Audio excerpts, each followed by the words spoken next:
By any standard, the real estate market at the moment is generating unprecedented interest. The question is, how do you get the attention of an increasingly better educated client base?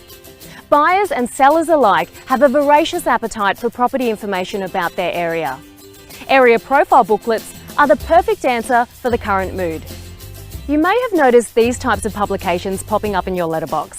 They contain sales data and historical trends of all properties sold in your suburb or postcode over a given period of time. Personalise your report with your own properties and profiles highlighting and demonstrating your successes. Area profile booklets are available both in hard copy and online versions. The high retention rate of the hard copy version makes it an ideal product to letterbox drop and generate your next inquiry, whilst the online version can be sent to your existing database, eager to know the latest market trends in your area. Want to know more about area profile booklets? Click the More Information button or contact our Printforce specialist to discuss various options available.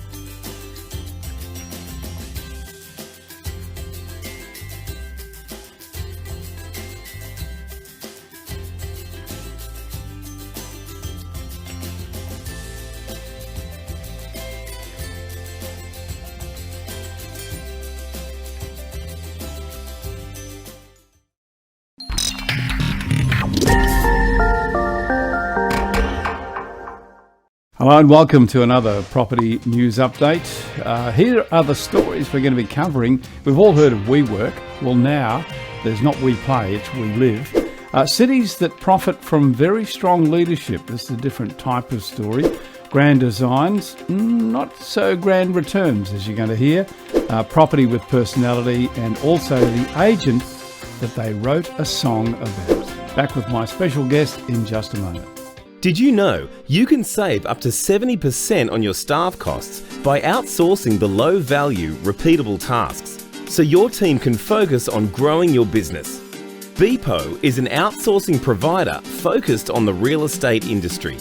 With an English-speaking, tertiary qualified and fully trained team in the Philippines, Beepo will give your business the boost it needs to start growing and returning value to you. For more information, visit beepo.com.au.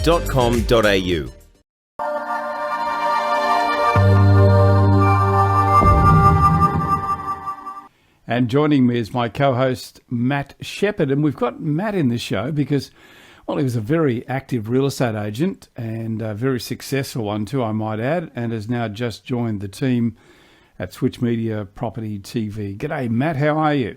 Good, thanks, Kevin. Yourself? Oh, Matt, I'm very well, thank you. Really keen to get your take on a few of these stories, given that you're still very active in the industry as well.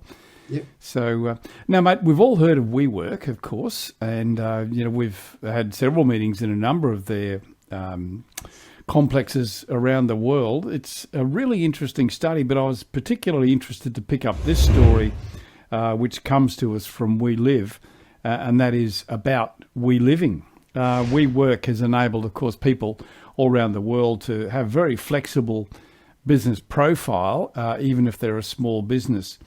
The same's been now created for those wanting to and addressed in a lifestyle. Interesting this because you can get it's a bit like some of those sharing accommodation places, Matt. Yeah, correct. They've got their community rooms. They've got their own laundry rooms. I think it's really designed for that's say international traveller, or someone on business that needs to stay at a certain place for a period of time. Yeah, I think too you can get the the best address. This story relates very much to New York, where I would imagine it's very expensive to get something in a New York, but you could almost go and have a bit of a holiday in one of these places. Yeah, correct. Where they're located is surrounded by some great restaurants, parks. It's really handy and very much located in the right spot. Yeah, indeed. Okay, so read up on that story. Hey, I want to remind you that Real Estate Talk is out tomorrow. Some of the stories we're going to cover for you are dads and property. This is a story with Kate Bakos, Matt, and you're a dad.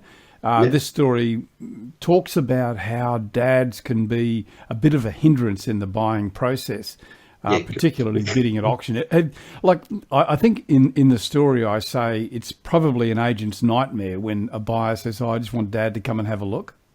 Yeah, correct. I do remember when I was selling property, and you would have this young couple or this first home buyers come in, and they absolutely fall in love with it.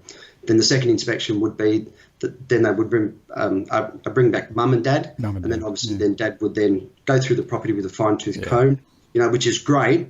But then if the parents or if the dad didn't really like the property himself, he actually deterred the buyer away from it.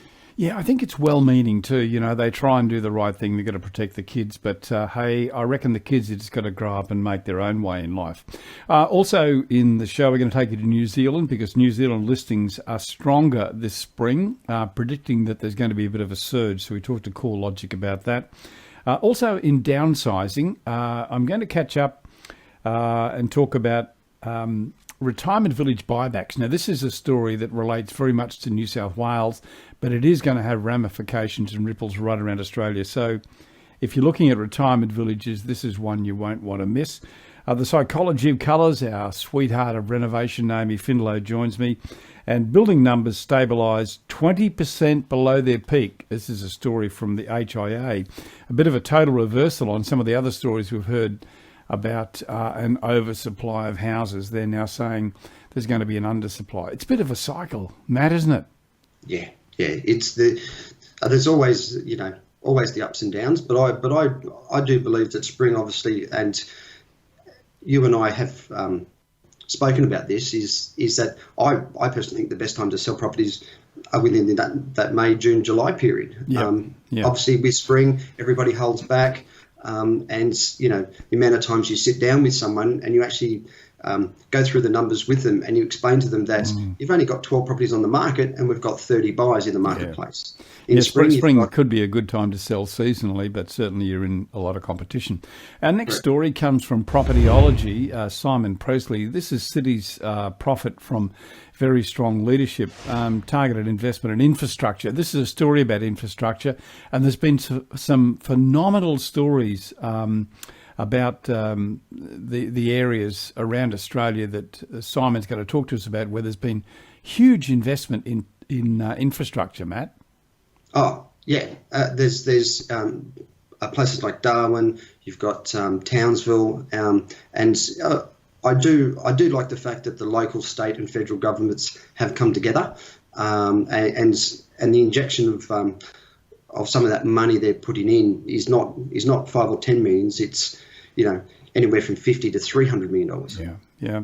Some of the other areas, Launceston, of course, in Tasmania, and you mentioned Hobart, of course, Darwin, Western Sydney, Geelong, and Adelaide. These are all areas that Simon's predicted. And we, in the interview, in the article that you're going to see the link below, he goes into a lot of detail about exactly why and gives you lots of good stats too. So a great story to pick up on if you're looking at investment and an indication these could become quite popular. Story number 3, Matt, it comes to us from The Guardian. Grand Designs, Not So Grand Returns. Kevin McLeod. It's a fabulous show, Grand Designs, and has now got a sister show in Australia, Grand Designs Australia, another one in New Zealand too. But this story relates to Kevin McLeod's drive to build an eco-friendly housing venture with promised returns, but the returns are really not materialising. In fact, a lot of the investors are looking to lose almost all of their investment, which is a bit of a shame, really. Yeah, correct. They were informed that the returns were going to be anywhere from 5 to 9%, but the losses are looking at anywhere from 74 to 97%. Yeah. And there was even one, I read in the article that there was over 650 people that invested. Yeah, a bit of a shame, because I do think that that's the future, eco-friendly.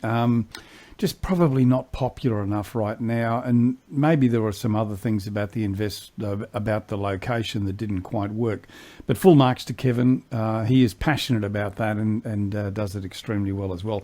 Hey, we're going to come back in just a moment. I want to take you to a story from Domain, and this talks about property and personality. Not your personality, but the personality of your property. Back to talk with Matt about that and other stories in just one moment.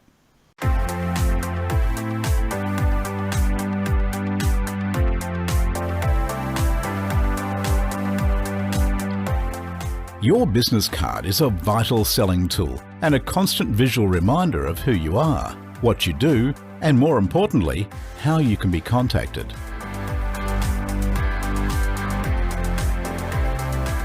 Introducing our new Velvet business cards, featuring a luxurious premium laminate that has a velvet texture and is soft to the touch. Printed on a resilient 450 GSM card, these cards can be printed with a range of spot gloss and foiling options to give your office that prestigious look.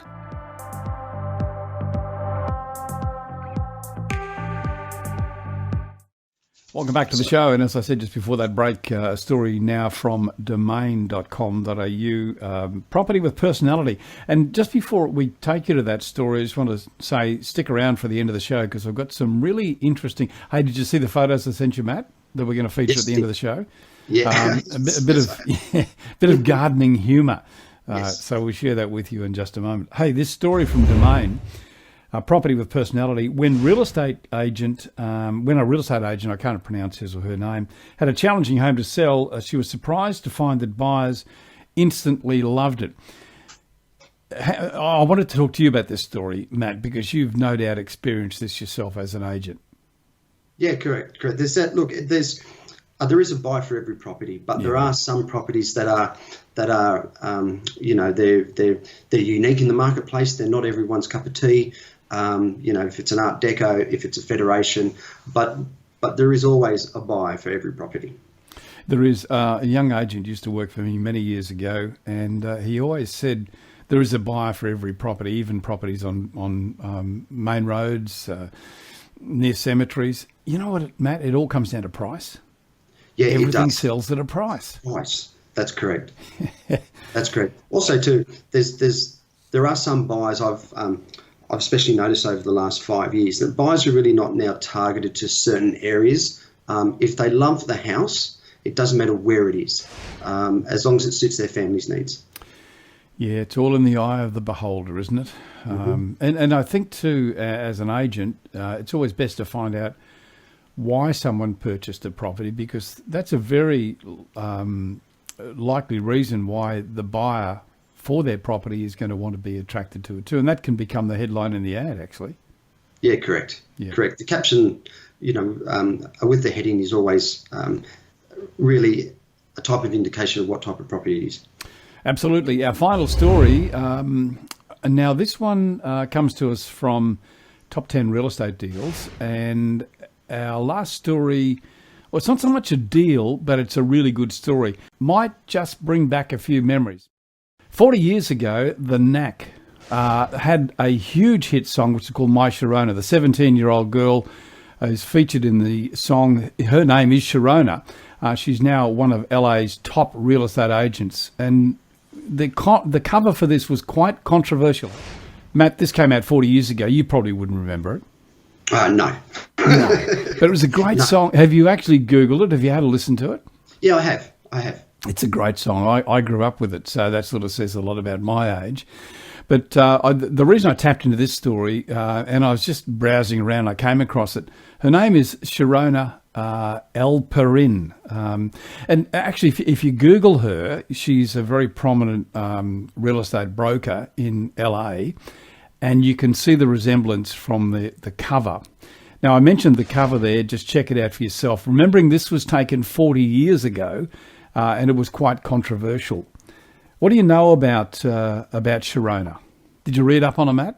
Mate, I did a little bit of homework on her. She's one of LA's leading real estate agents, and obviously, I think with her background and with a lot of that age bracket of probably the clientele she deals with, would obviously would be part of her success. Yeah, well, in fact, many people would be wondering how she had a song written about her. The lead singer for the Knacks, Doug Fieger, was totally infatuated with her, wrote a story. Unfortunately, he died back in 2010, died on Valentine's Day, actually, but he died in 2010. He actually fell in love with her. They didn't ever get married. They both married other people, but he wrote the song for her. And she, at the time, I think was working in a dress shop or something. And if you look at the photograph on the cover, she makes the point that that was her normal day attire. That's what she used to wear. She didn't think it was anything extra special. But that actually drove her to be somewhat of a personality in herself. So, yep, interesting story. There you go. As I said, they got married to separate people, but they stayed very close. And she was actually with him when he passed away. So there you go, a little bit of trivia for you. Matt? Yeah, no, good. No, it does remind me. I did work with a gentleman down in Sydney, and he was actually very well known in New Zealand. And one day we went to the front door, and this lady was helping her mum sell a property, and she opened the front door and she actually went, "Mum, it's Vaughan Lawrence, it's Vaughan Lawrence." So that was one of the easiest listings, I think. And you didn't know that Vaughan was famous, or you did know? I kind of knew that he was, but after that I did a lot of research on him, and he had his own TV show. He's a very well-known singer. Oh, there you go. That's wonderful. Great story. Hey, before I leave you, I just wanted to, in my browsing around looking for stories, I came across these awesome garden decoration ideas. I want to bring the first graphic up for you, or the first photograph. Have a look at this. This is called recycling. These are real jeans. You'd have to wonder how they make them stand up like that. But isn't this good use of jeans? Oh, absolutely. Absolutely, especially as we all, over time, including myself, you change sizes. Although now I've got to say that the fashion is that jeans come with holes. Yes. So you'd wonder how the dirt's going to stay in this. The second graphic, quite clever. A couple of people sitting on a brick wall here. It looks quite good. Another couple in our third graphic, obviously lining up for coffee. The fourth one, I'm not quite sure about this one, Matt. Do you reckon it's real? I do think it's real, but I wouldn't recommend that you do something like that one. No. Well, even if it's not real, and I've got my doubts, because if you look at his hand, it looks a little bit fake to me, but I would wonder why you would actually have this in your backyard. Look, each to their own, Kevin. It's really not something that I would be looking to do with that, with that picture. Well, mate, what I want you to do is show your wife these photographs, see if it inspires her to get out and do a bit of gardening, and maybe use some of your old jeans. Yeah, mate, look, I can definitely show them, and we'll see how we go. Good on you, Matt. Hey, great talking to my friend. Thank you very much. Welcome to the team. Matt, of course, has just joined Switch Media Group and our Property TV. And he's a person you're going to see a lot more of. Good on you, Matt. Talk to you again soon, my friend. No worries, Kevin. Appreciate it, mate. And watch out for Real Estate Talk. As I mentioned, it is out tomorrow. Also, Auction Update out today as well with Kevin Brogan from CoreLogic. We'll give you the final figures for all of the auctions around Australia this last week, and we'll tell you what's coming up in the week ahead as we head towards spring. And spring, of course, kicks into gear this weekend. Oh, and by the way, too, before I go, just back to you, Matt. Happy Father's Day for Sunday as well. Oh, thank you. We're planning a special day, so yeah. Yeah, so are we. We've got all the grandkids coming over, and our kids are coming over too, so it should be great. So you have a great Father's Day. You too, I'm Kevin Turner, and on behalf of Matt and myself, all the best. Have a great weekend. We look forward to seeing you again soon.